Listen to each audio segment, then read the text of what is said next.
자, 투데이 핫이슈 인터뷰 시간입니다. 온 세상의 눈이 우크라이나로 쏠려 있습니다. 러시아가 우크라이나를 쳐들어갔다부터 진입 명령을 했다, 교전이 벌어졌다, 별의별 이야기가 다 나오고 있는 그런 상황에서 경제 제재 이야기까지 나오는 그런 긴박한 상황인데요. 도대체 어떻게 지금 돌아가고 있는지 또 헷갈리는 그런 청취자분들도 많을 겁니다. 자, 일단 오늘 긴박한 우크라이나 상황에 대해서 최요한 평론가와 함께 정리해보는 시간 가져보겠습니다. 자, 최요한 평론가님 안녕하세요. 예, 반갑습니다. 최요한입니다. 예. 자, 일단 러시아가 우크라이나를 침공할 것이라고 바이든 대통령이 예견했던 날짜 16일은 지나갔는데 예. 아직까지 뭐 긴장 상태에 빠져 있고요. 예. 전쟁 상태는 아닌데 러시아의 이제 푸틴 대통령이 진입 명령을 내렸다라고 해서 그래서 이제 또 불안하고요. 뭐가 어떻게 돌아가고 있는지 모르겠는데 설명을 좀 해주십시오. 실제로 제가 드린 원고 질문 말고도 실제로 헷갈리시죠? 예, 좀 이게 지금 정확하게 어떻게 되고 있는 건지. 저는 어제 평론가님, 예. 우크라이나를 영어 알파벳으로 유튜브에서 쳐가지고요. 예. 해외 그 유튜브 상황도 그렇죠. 좀 보고 그랬었어요. 예, 예. 예. 그 해외나 우리나라나 비슷해요.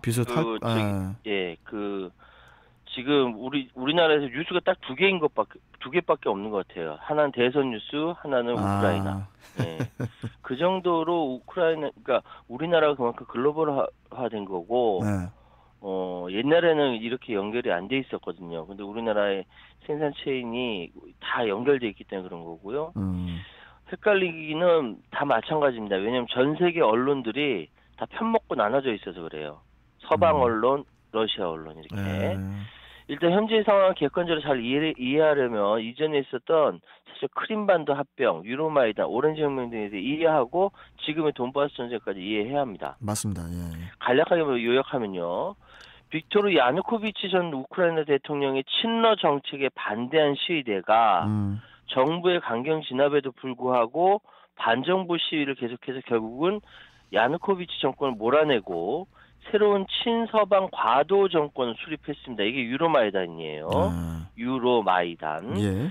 그러나 이제 이에 반발한 친러시아계 주민들이 이 1000여 개의 사람들이 주로 분포한 크림반도, 우크라이나 동부 지역, 소위 돈바스 지역이라고 하죠. 그렇죠.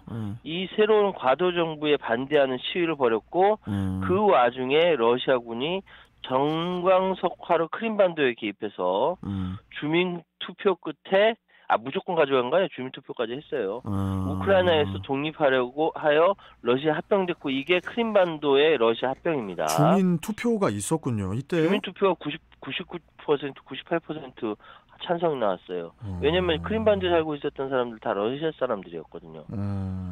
물론 우크라이나는 여기에 격렬하게 반발했고 왜 내 땅 뺏어가지 않았습니까? 아직도 계속되는 동부 지역의 반 키예프 분리주의 운동, 친러시아계 운동에 대해서 강경한 입장을 보였고 동부의 그 친러계 시위대 역시 분리주의 운동 강경하게 주장해서 시위대들이 수차례 충돌했고 러시아 침공으로 인해서 이게 전쟁을 비화된 겁니다. 그렇죠. 이게 돈바스 전쟁이에요. 아니 그러면 돈바스 전쟁이라는 것은 굉장히 오래된 내전이라고 할 수 있겠네요. 예, 이 돈바스 전쟁은 돈바스 지역, 지금의 러시아에 가까운 루간스크와 도네츠크 지역에서 완전히 러시아와 이게 그 국경을 맞대고 있거든요. 예, 그렇죠. 예. 이 지역에서 2014년 4월부터 발발했어요. 현재 진행되고 있는 친러 성향의 우크라이나에서 부르기는 반군. 예, 우크라이나 정부군 사이에서 벌어진 전쟁을 의미합니다. 러시아의 지원을 받는 이 반군이라고 표현하는 것이 참 그 균형적인 그 표현이 아니거든요. 우크라이나 입장에서는 반군 아닌가요? 근데 우리가 그거를 그렇게 반군이라고 부르는 것이 우리는 이미 우크라이나 편 섰다는 얘기 아닙니까? 그렇게 해석할 그렇죠? 수 있겠네요. 근데 대한민국 언론은 모두 다 반군이라고 부릅니다. 왜냐하면 받는 그 언론이 다 서방 언론이기 때문에 그래요. 어쨌든 이쪽의 목적은 독립 또는 러시아의 합병이지만 예. 우크라이나와 정부를 포함한 세계 대부분의 국가는 이걸 인정하지 않고 있죠.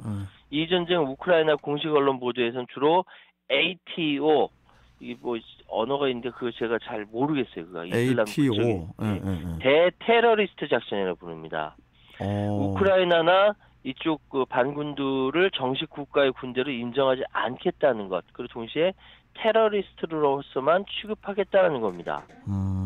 이런 상황이 계속되고 있는 무장 전투 상황이기 때문에 지금 여기서 불이 확 붙는다고 해서 별로 이상할 것이 없는 상황입니다. 그래요.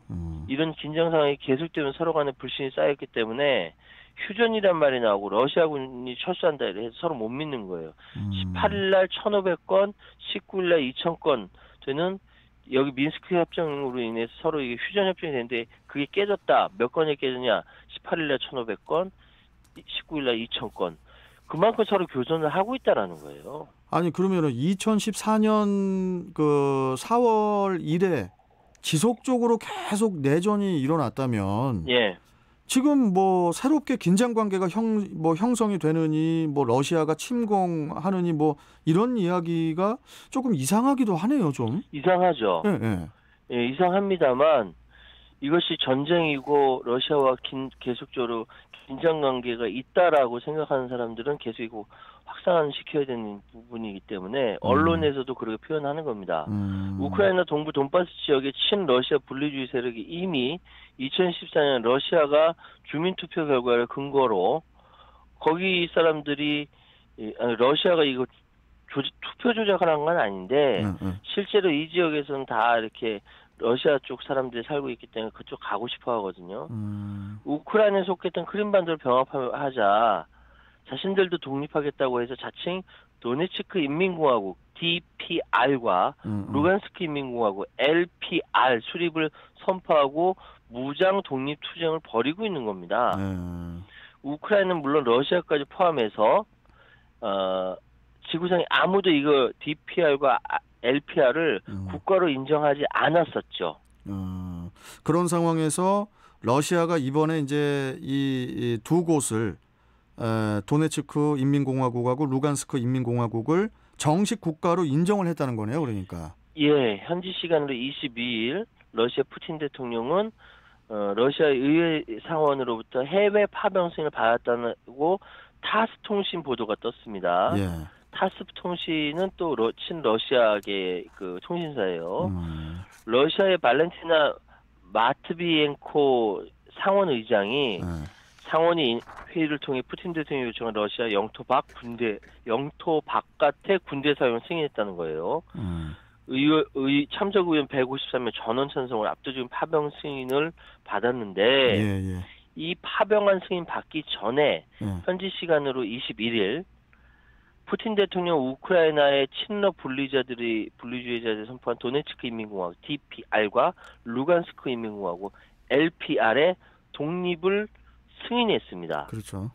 그러면 이제 적어도 러시아 쪽에서는 이 사람들은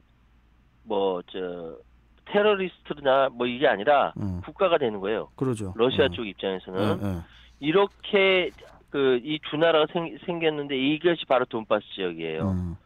이 두 공화국에 러시아군을 파견해서 평화 유지군 임무를 수행하라고 푸틴 대통령이 자국 국방부에 지시를 한 겁니다. 이렇게 승인하고 DPR과 LPR 여기가 이제 공화국 지도자와 우호 협력 상호 원조에 관한 조약도 체결했고요. 예. 러시아와 두 공화국 의회는 비준까지 했어요. 조약을. 의회가 있다는 건 여기 다 선출해서 다 뽑아놨다라는 거거든요. 시스템이 돼 있다는 거고. 그렇네요. 푸틴 대통령이 최종 서명한 조약에는 양측 중 한 국가의 위협이 발생할 경우 공동방어와 평화유지를 위한 즉각 협의하고 그런 위협과 공격 행위에 대응하는 모든 조처를 할 의무를 진다라는 군사 지원에 관한 내용까지 포함되어 있습니다. 예. 이게 그러면서도 여지에 파병 승인 뒤에 여지를 둔 것이 지금 당장 러시아군이 돈바스를 한다는 거 아니다. 가능한 행동의 어떤 구체적인 구상을 얘기하는 것이 기본적으로 불가능하다. 이 현장에서 조성되는 구체적 상황에 달렸다. 그 푸틴은 이렇게까지 계속 얘기하고 있습니다. 그러니까 이제 순서대로 생각을 해보면은 우크라이나에서는 테러리스트라고 불리던 이 두 곳에 대해서 러시아가 이제 국가로 승인을 한 날이 21일. 예. 그리고 이제 러시아 의회 상원에서 파병안을 받은 것이 22일, 다음 날 22일. 예. 동시에 이제 두 나라와 상호 원조까지 체결했다. 그리고 평화 유지군으로 두 나라에 이제 진입을 하게 된 거네요. 혹시 오해하실 분이 있을 수 있으니까 네. 제가 더 정확하게 평화 유지군이라고 이야기하는 것은 네. 러시아에서 스스로 붙인 거예요. 그렇죠. 유엔군이 아닙니다. 예, 평화 유지군이라고 러시아에서 붙인 거예요. 네, 네. 그렇기 때문에 오해 안 하셨으면 좋겠고요. 그렇죠. 네. 예. 앞에 러시아 평화 유지군이라고 러시아를 붙여야겠네. 그러니까 모르겠습니다. 이제 언론에서는 아직까지 그렇게 얘기가 나오지 않으니까 네. 현재 상황에 대해서 객관적으로 보려고 하고 있습니다. 어쨌든 푸틴 대통령이 도네츠크 인민공화국과 루간스크 인민공화국의 독립을 승인하는 내용의 칙령을 설명하기 전에 55분 동안 TV 연설을 했습니다. 아, 그래요? 아주 격렬하게 푸틴 대통령이 연설을 했는데요. 핵심은 뭐냐면은 우크라이나는 꼭두가시 정권이 들어선 미국의 식민지라고 맹비난을 퍼부은 겁니다.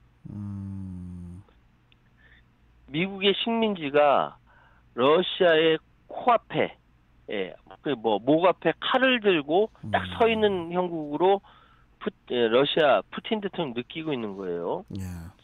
발렌티나 마트비엔코 러시아 연방 상원 의장이 해외 군대 사용 승인을 하면서 우리는 이것이 DPR과 LPR 아까 그 도네츠크 인민공화국, 루간스크 인민공화국 영토에서 평화 안정 유지를 위한 평화 유지군이 될 것이라는 점에 근거했다라고 강조했는데 이 푸틴 대통령의 TV 연설 내용이나 마트비에코 의장이 하는 걸 보면 현재의 상황을 그에 대한 이제 러시아의 시각이 잘 담겨 있죠. 그렇죠. 러시아의 시각이네요. 예, 그렇죠. 위협을 받고 있다. 소위 얘기해서 지금 상황은 그 미국이 전체를 다 조종하고 있고 우크라이나를 꼭두각시로 앉혀놔서 그 소위 얘기하는 러시아의 발전을 틀어쥐기 위해서 위협을 하는 거다라고 이야기를 하고 있는 겁니다. 이게 이제 지금 그 도네츠크 인민공화국하고 루간스크 인민공화국을 이제 두 이제 국가로 승인을 하고 군대 주둔을 위해서 이제 진입 명령을 내린 것이 이게 이제 그 2014년에 아까도 말씀하셨지만은 러시아가 이제 크림반도를 강제 합병한 과정하고 뭐 완전히 판박이다. 뭐 이런 그 비판도 있더라고요. 그렇죠. 당시 러시아는 소치 동계 올림픽이 끝나갈 무렵에 이제 우크라이나 영토였던 크림반도를 자신들의 영토로 강제 편입을 했죠. 2014년 우크라이나 혁명, 일명 오렌지 혁명으로 친러 정권이 붕괴하고 친미 정권이 수립되니까 크림반도로 밀고 들어간 겁니다. 그리고 우크라이나가 북대서양 조약기 나토 가입을 추진하자 당시 러시아 언론들이 우크라이나가 친서방으로 간다면 크림반도는 러시아에게 돌려줘야 할 것이다 라고 했는데 이 돌려준다는 표현에는 원래 러시아 것이라는 의미가 배어 있습니다. 그렇죠. 실제로 이제 뭐 크림반도는 후르시초프가 당시에 소련 당시에서도 우크라이나 사이가 안 좋았거든요. 분위기를 좀 이렇게 좀 잘 좀 해보려고 크림반도를 떼어서 준 건데 이 소련이 망하면서 안 돌려주고 러시아가 꿀꺽 삼킨 것도 마찬가지. 그것도 사실이기도 하고요.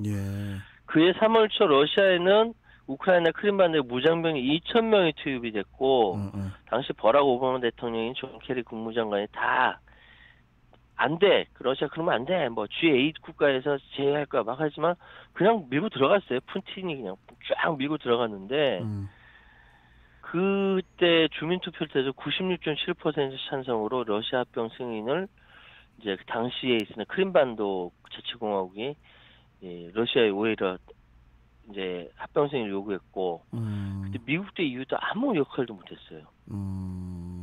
크림반도에서. 그리고 러시아가 그냥 가져가 버린 거죠. 그거하고 똑같은 게 지금 DPR, LPR, 돈바스 지역도 마찬가지다 이렇게 판단하고 있는 겁니다. 아니 어떻게 지도를 봐도 크림반도 얼추 좀 크기가 도네츠크하고 루간스크하고 크기가 크림반도하고 좀 비슷하네요 또. 맞습니다. 그리고 우리가 참. 이게 이렇게 봐서 그런데 이렇게 지도를 그냥 펼쳐보면 그런데 한반도랑 비교해봐도 엄청 땅 넓은 나라예요. 러시아하고 우크라이나라는 나라는. 그렇죠. 지금 그 우크라이나 사태라고 해야죠. 사태에 대해서 블라디미르 푸틴이 노리는 것이 무엇이라고 서방 측은 보고 있습니까? 자, 서방 측이 보는 시각이라고 전제해 두고 말씀드리겠습니다. 크게 보면 대외적으로 옛 러시아 제국이나 소련 시절의 영광을 되살리려고 하는 푸틴의 야심이 작용했다라고 서방 측은 보고 있는 겁니다. 러시아는 예전부터 지정학적으로 우크라이나를 확보하지 않고서는 제국이 될 수 없는 상황이었습니다. 슈퍼파워가 되면 우크라이나가 필요해요. 우크라이나의 땅이 워낙 비옥해서 그렇다고 하더라고요. 씨만 뿌려놔도 국식이 그냥 막 열리는 땅이에요. 이 땅이. 그리고 내부적으로도 문제가 겹쳐 있다. 러시아에 사실 푸틴이 장기 독재 아닙니까? 그럼 국민들의 불만이 당연히 장기 독재니까 불만이 커진 상황인데 부패 스캔들 비롯해 국내 문제가 산더미같이 쌓여 있어요. 그런데 우크라이나 사태는 러시아 국민들의 불만이 이것으로 눈을 돌리기 위한 측면도 있다라고 서방에서는 보고 있는 겁니다. 그리고 이 러시아는 거기 그 크림반도라든지 흑해 이 항상 이 부동항을 가지고 싶어하는 러시아 입장에서는 여기가 꼭 필요해요. 아니 그렇게 비옥한 땅에서 어떻게 그렇게 과거에는 핵실험을 하고 약간 좀 모순이 있긴 한데 러시아 입장이 일단 대외적으로 러시아가 문제 삼는 것이 또 따로 있죠. 러시아는 나토와의 관계를 재구성할 때에 결정적 순간을 언급했습니다. 결정적 순간? 예. 세르게이 라브로프 러시아 외교부 장관은 우크라이나가 절대 나토에 가입하지 않는다는 보장을 하는 것이 러시아에게 절대적으로 중요하다라고 얘기했습니다. 그리고 푸틴 대통령은 우크라이나가 나토에 가입하게 된다면 나토군이 크림반도 탈환을 시도할 수 있다라고 주장하고 있어요. 그래요?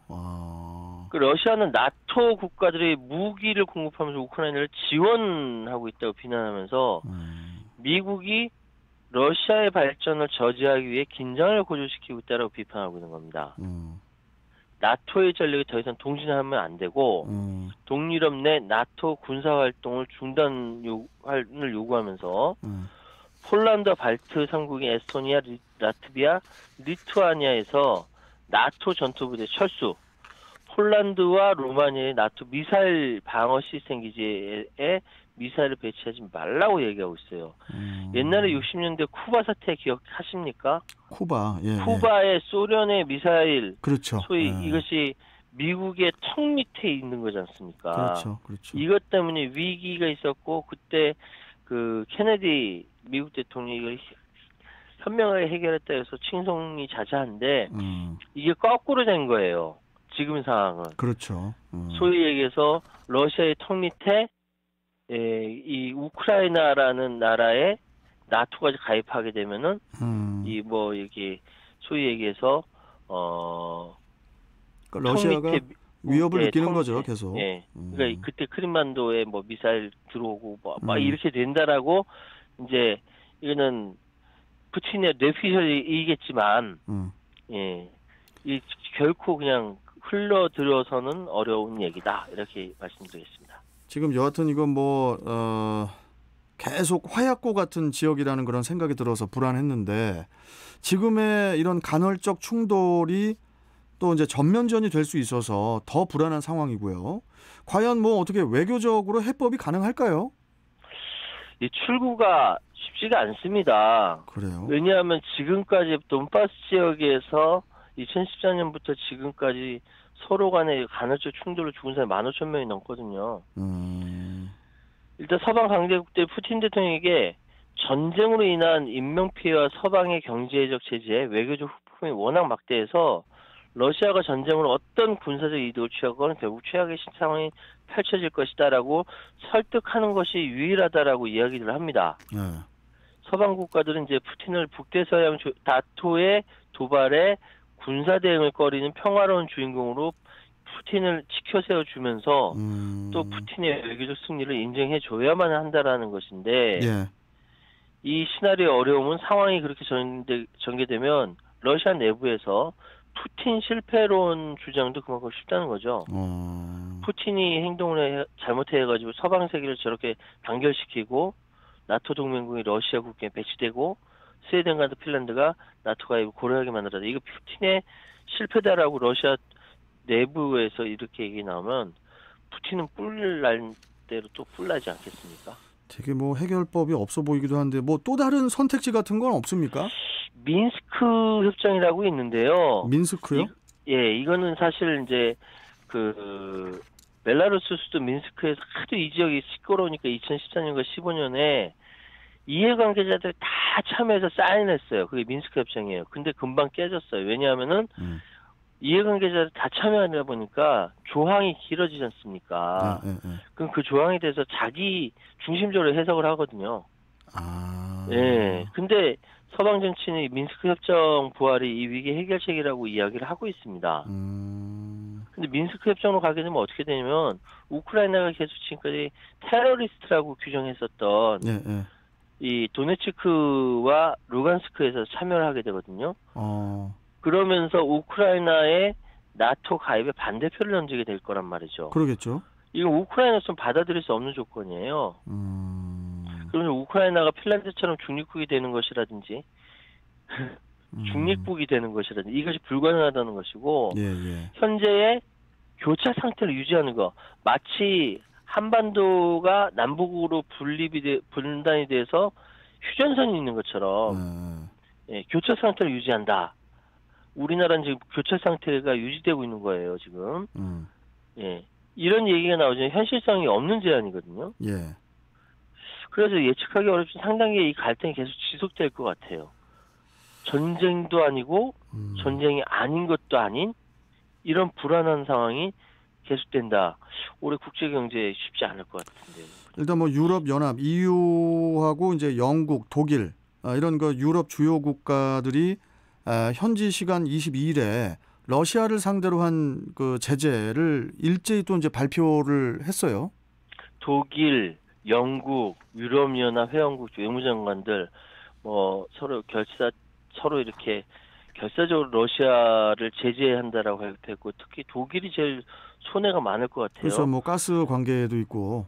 노르트 스트림 2 사업이 작은 사업이 아닙니다. 2012년부터 그 러시아부터 독일을 잇는 가스관인데 그렇죠.